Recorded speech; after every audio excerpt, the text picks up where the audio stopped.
Hey you guys, in today's video, I am going to be talking about how to prepare for Ultra Miami and in general what you can expect at this festival.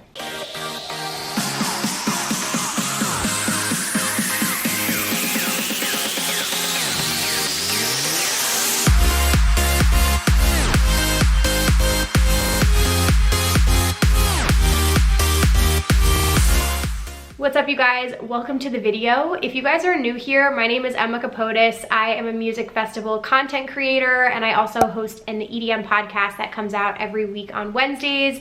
So you can say I'm a little obsessed with this culture in general. One of the main focuses on my channel is to provide helpful tips and information for people attending large electronic dance music festivals. I go to a ton myself. I have a lot of vlogs on my channel if you guys are interested. But today's focus is going to be all about Ultra Miami, which is a really fun festival that I had the opportunity to go to in 2017 at Bayfront Park in Miami.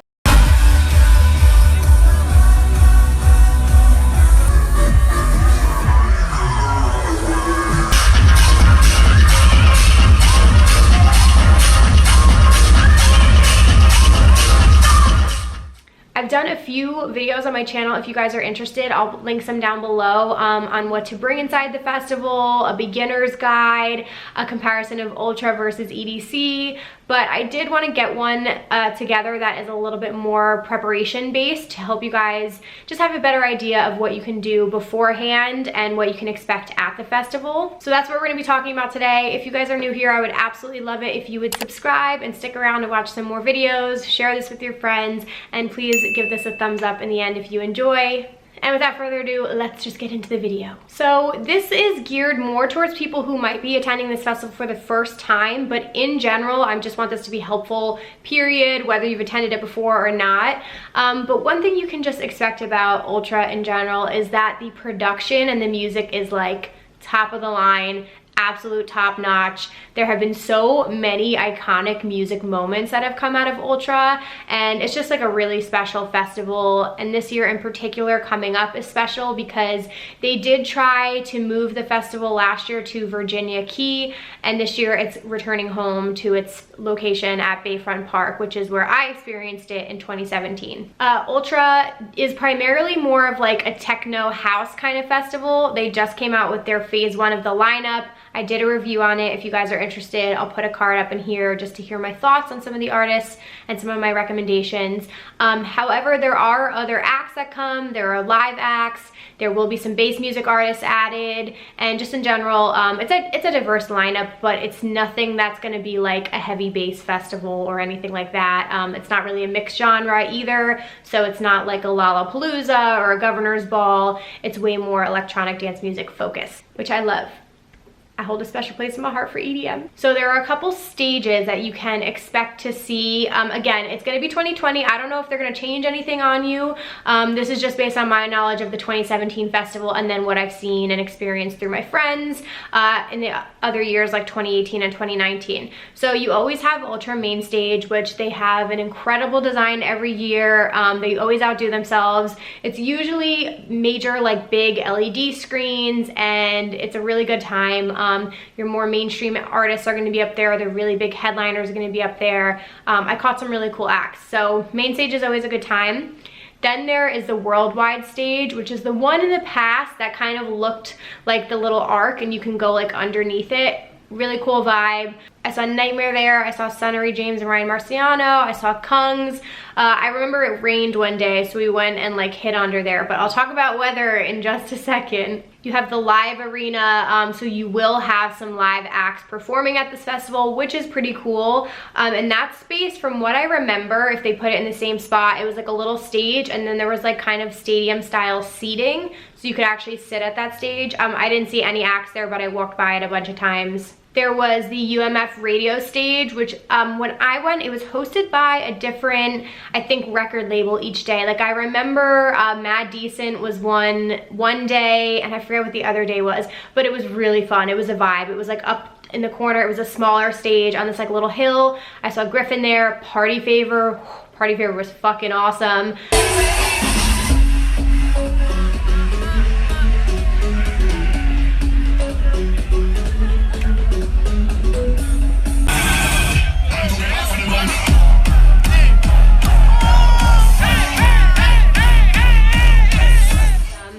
Jaws came out, and they had like a lot of back-to-backs, so that was a really fun vibe. Don't sleep on the UMF radio stage. And then there's Resistance, the Carl Cox Resistance stage, which last year I'm pretty sure it had its own island on Virginia Key. I don't know what they're gonna do this year, but techno is just like growing in popularity, and it's a really big deal. Carl Cox hosts it. There's a dog barking outside my window. Anyway, Carl Cox hosts it all 3 days. He's a legend. You cannot miss his sets. He's the best. He's on the lineup 3 times as himself. I think he has a B3B and a back-to-back. So don't miss him. When I went in 2017, he played 2 hours on Friday and 2 hours on Saturday and like closed his stage. So you're gonna have some really, really incredible techno artists at the Carl Cox Megastructure.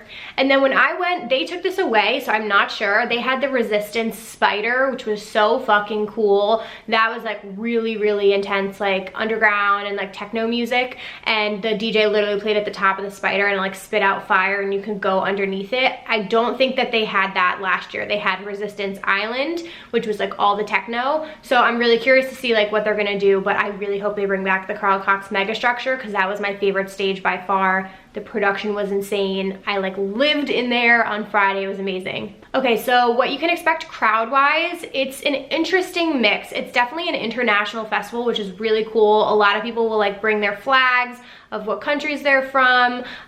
Age-wise, I feel like Ultra can get a bad rep because a lot of kids are like college age, and I would say like younger 20s, but that's not necessarily true because they are a lot of people that are older. There's a huge VIP area at Ultra, which is very popular. Very expensive. The crowd was not my favorite, I will be honest. In 2017, I didn't really make that many friends. I just went with my one best friend. We didn't have the best experiences with the people around us, but I wouldn't let that like affect your opinion on it. I would go into it totally with an open mind. I would just say it's not like a Plur type festival, like it's not like an EDC kind of vibe, but it is what you make of it. So with that being said, I would go in with a really good attitude and just try and spread positive vibes all around you. But it is a city festival, and it is a partying type of festival. Outfits wise, you could definitely get so into it, you guys. This is definitely a festival that people get very, very dressed up. So if you want to do like group costumes or wear your full rave outfits, whatever it is, like anything kind of goes here. So definitely do not feel shy about your outfits. Weather-wise, what you can expect, it's Florida, it's in March, it's unpredictable. So when I went, it was beautiful and sunny and really freaking hot, and then it poured on Saturday. Bring a poncho 1000%. That should be in your hydration pack. On second thought, bring a hydration pack. They do have free water refill stations, so do take advantage of that. Again, like you need to be drinking water if you're going to be drinking alcohol or doing other substances, because it is extremely hot in Florida and a little bit humid, so it's unpredictable. Just be prepared for the worst because it might rain. And I'll lastly talk about sort of like transportation and hotel and lodging information. So when I went 2017, I would say I stayed like in mid beach, so I was like a little bit higher than South Beach, and I did an Airbnb and it was really affordable. We had booked it pretty early on. I'm not really sure what the pricing is right now. If you're splitting it with a bigger group, that will obviously be very helpful, but Airbnb is like a very solid choice that I think a lot of people do. Pro tip, use a superhost. So when you go on Airbnb, you can filter it by superhost. These are people that are like more trusted hosts, because I have heard that a lot of people have had their Airbnbs cancel last minute. So if you use a superhost, you have less likely of a chance of that happening.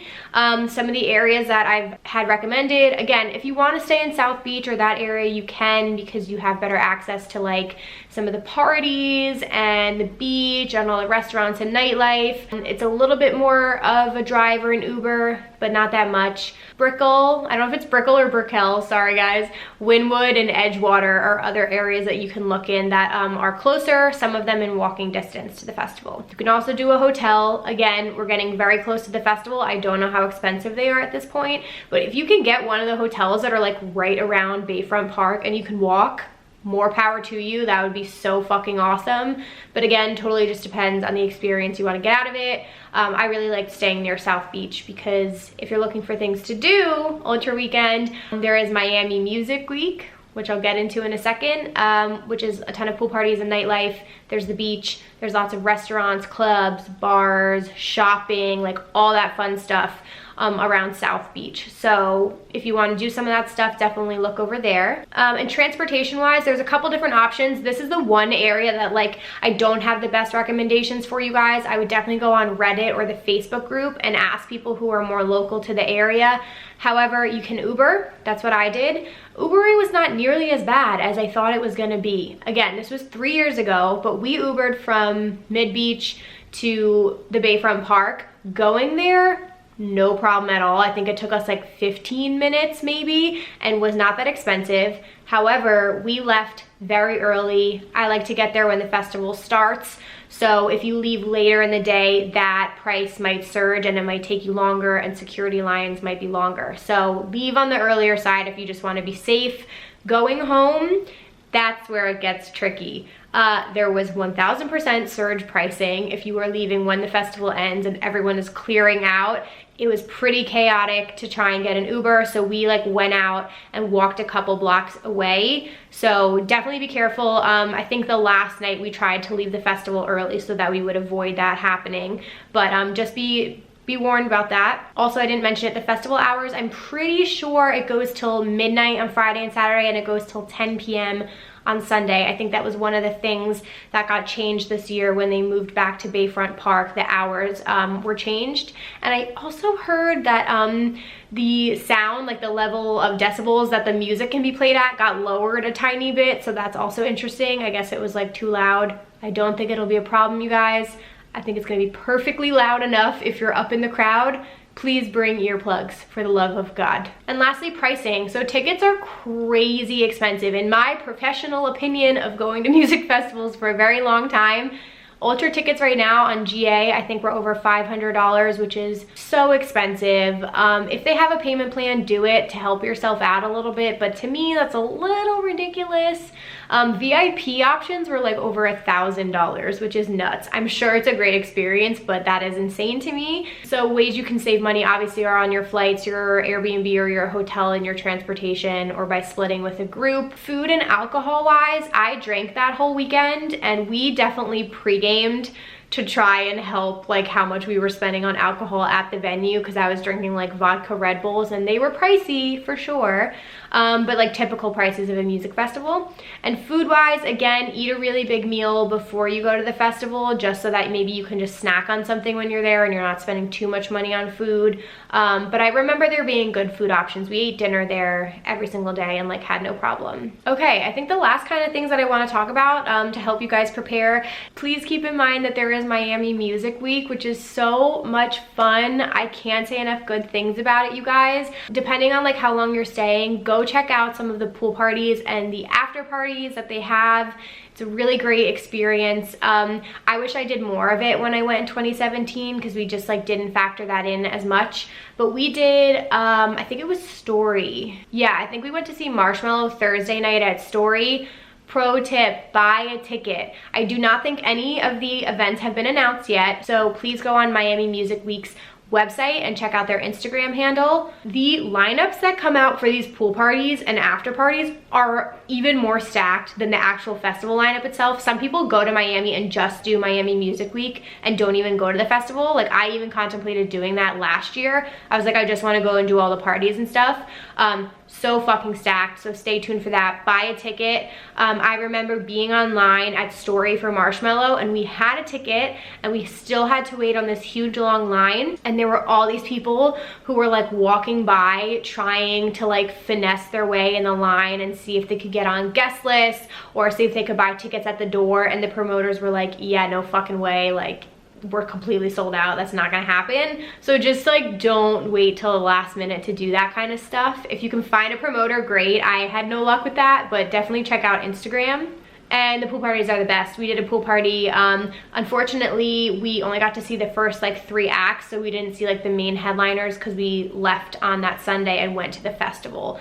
So again, like if you want to go Wednesday or Thursday, you'll have more time to do this kind of stuff. All right, you guys, I know this is a super long video. Thanks for sticking around with me till the end. I hope that this helped you prepare a little bit more, gave you a little bit more information on what you can expect from this festival in Miami in general. I will just say I had the best time when I went in 2017. Tara and I like had the most fun. We partied our asses off. We danced our asses off. The sets were incredible. We loved Miami. Like, we loved when we went out.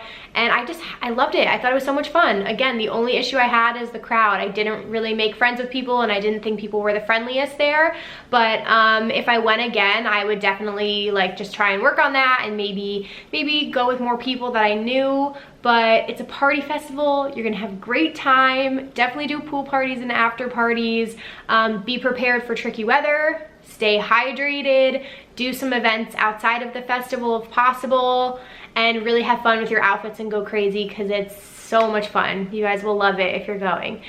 Please leave me comments down below if you guys have any questions at all. I'm happy to answer them. Again, I would absolutely love it if you guys are new here and you would subscribe and hit the post notifications bell so you're notified every time that I upload. And again, give it a thumbs up if you guys like this and you want to see more ultra videos, because I have neglected it on my channel and I will happily talk more about it if you guys want me to. Anyway, I think that's all I have to say. I appreciate you guys being here, and I will see you in my next video. Bye guys.